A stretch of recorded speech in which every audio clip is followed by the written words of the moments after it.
Recently we posted a video titled 5 Reasons Fallout 3 is the worst Fallout game for noobs.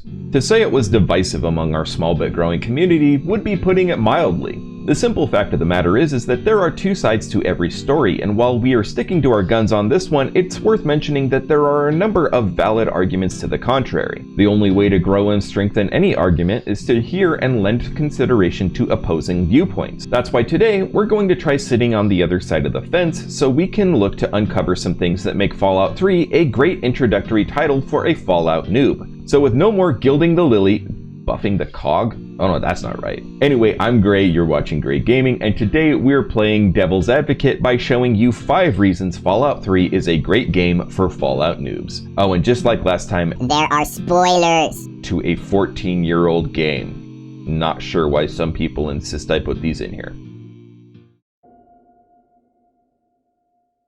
One of the biggest objections longtime Fallout fans have with Fallout 4 isn't necessarily the plot or holes therein, or the fact that power armor now needs its batteries changed more often than an Xbox controller with an electrical short, but rather is the uninspired leveling system. Instead of carefully having to plan out and attempting to anticipate every skill point allocation, Fallout 4 simply gives you a new perk with every level with no level cap and lets you infinitely grind your way into a game-breaking stealth tank sniper healer hacker thief strength luck build. Fallout New Vegas kind of takes the opposite approach, and while it's not impossible to recover from a poorly executed class allocation, it's definitely a hassle that must be worked around, and even a perfectly executed perk tree won't result in all special stats and skills maxed out. Fallout 3 does a great job of finding a middle ground between these two, and we all thank Talos and Adam that Bethesda ditched the Oblivion style leveling where you level skills by using them repeatedly. While it can be tragically hilarious to watch players perform repetitive actions like jump running to level acrobatics and endlessly running circles around town while casting a healing spell to level restoration, it's no fun when you're on the receiving end of the leveling grind. The Fallout 3 level system is pretty basic, and while it is possible to max out all skills or all special stats with the right perk selection and bobblehead collection strategy, it's not likely that you will accomplish this without a few failed test runs. Such a goal does become easier with the higher level caps added by DLCs, but the level system is just robust enough that you probably won't accomplish these on your first playthrough, leading to some replayability for those hardcore completionists out there.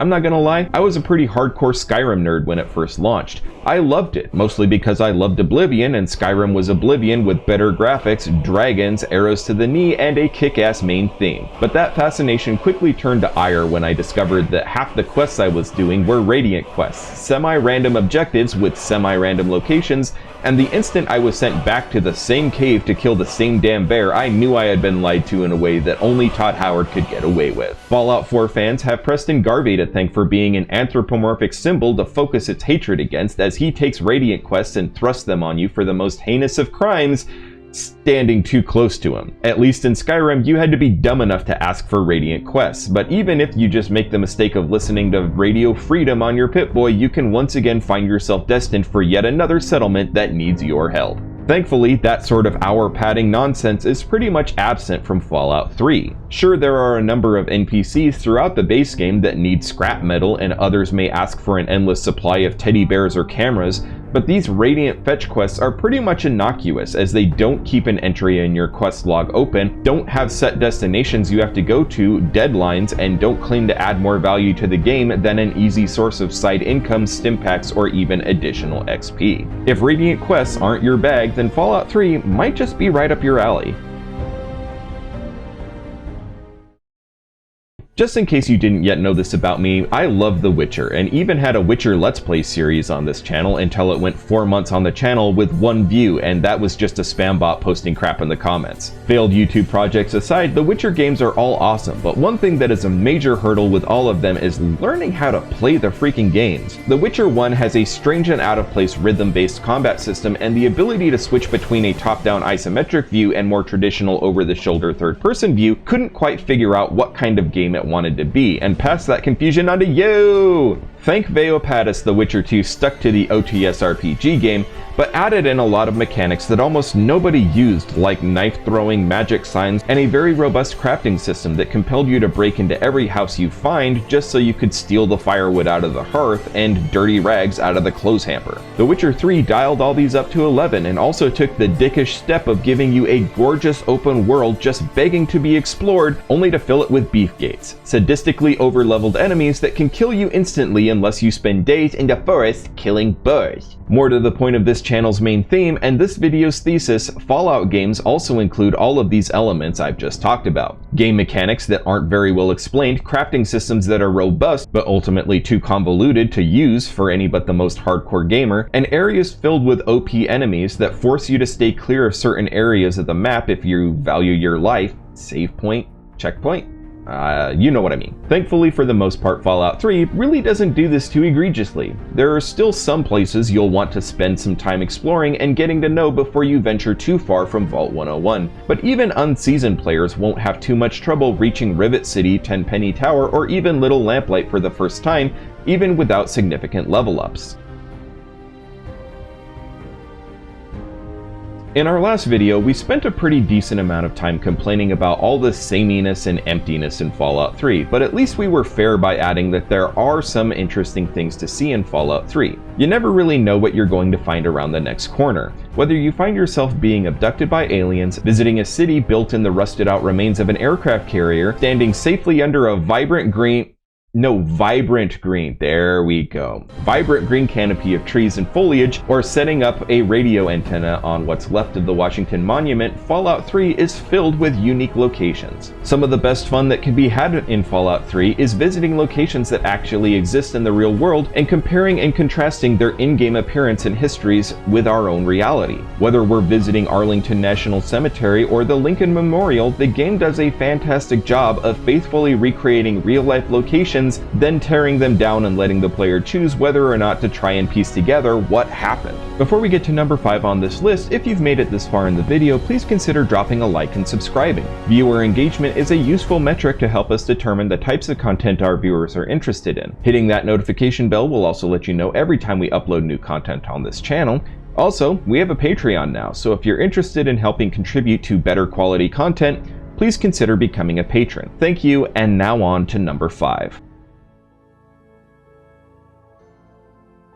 The world of Fallout can be a real drag. The world's superpowers succumbed to fear and destroyed the world in a nuclear Armageddon, and the few people that survived quickly began committing unspeakable acts in an effort to secure the few surviving resources for themselves. Pre-war corporations claimed to offer salvation and safety to the masses, only to offer protection that simply didn't work, or to herd the few people who escaped the blasts into brutal, unethical, and completely unscientifically sound experiments. Everything in the Fallout universe is tainted by the darkest elements of human nature, and it seems that no matter what ends you hope to affect through your actions, the sad, dark realities of the Fallout universe and the people who populate it will inevitably force you to choose evil. Lesser, greater, middling. Okay, I promise that's the last Witcher reference I'll make here. Toss a like to your YouTube. Okay, now I'm done. A happy exception to this rule, however, is the main plot to Fallout 3, with the exception of the evil ending where you poison anything that has even the slightest mutation, i.e. pretty much everyone who doesn't live in a vault or isn't a member of the Enclave. Fallout 3 stands alone as a game that has a truly positive ending. Even with the ending of the Broken Steel campaign, you can actually leave the world a better place than you found it. The optimism of the Brotherhood of Steel under the kind and magnanimous leadership of Owen Lyons will leave even the most cynical player with little fear of something bigger and more horrible looming over the horizon, and without the sinking feeling that we might have just given nuclear launch codes to Donald Duck. Donald Duck. That guy has anger issues. Who did you think I was talking about? Whether it's grabbing up Norman Reedus at the height of Walking Dead's popularity, using the genius of veteran actor Martin Sheen to create a compelling and complex villain only to turn him into a generic repeat of an earlier just okay one, or trying to make your dumpster fire of a game into one people will buy anyway by hiring Keanu Reeves, one of the best strategies for both attracting new players and keeping the old ones coming back for more is to use star power. Bethesda uses this tactic pretty often, usually with mixed levels of success. From the forgettable performances in Fallout New Vegas of Matthew Perry, Michael Dorn, Danny Trejo, and Renee he was Odo in Deep Space Nine, okay? To what's quite frankly forgettable performances by Patrick Stewart and Sean Bean in Oblivion, Bethesda is no stranger to enlisting big names in the acting world for their games. In the Fallout franchise, you don't get much more star-studded than Fallout 3. On one side of the story, you can hunt down the protagonist's father with a very particular set of skills portrayed by Liam Neeson. On the other, you can butt heads with President John Henry Eden, voiced by the man who killed Captain Kirk himself, Malcolm McDowell. If you're the type of person who's more willing to watch a potentially terrible movie just because it's got A-list actors on the cover, then Fallout 3 might just be worth adding to your games library. Anyway, I think that with all that out of the way, we are ready to wrap up. Did we miss anything? Let us know your thoughts in the comments below. A like and subscribe are always welcome and help us determine what kind of content we should spend time developing. If you're interested in more of our top 5 lists, you can check out the playlist on the top left, and if you're interested in checking out our latest video, you can see that here on the bottom left. Until next time, stay safe, and we hope to see you all here next time on Gray Gaming.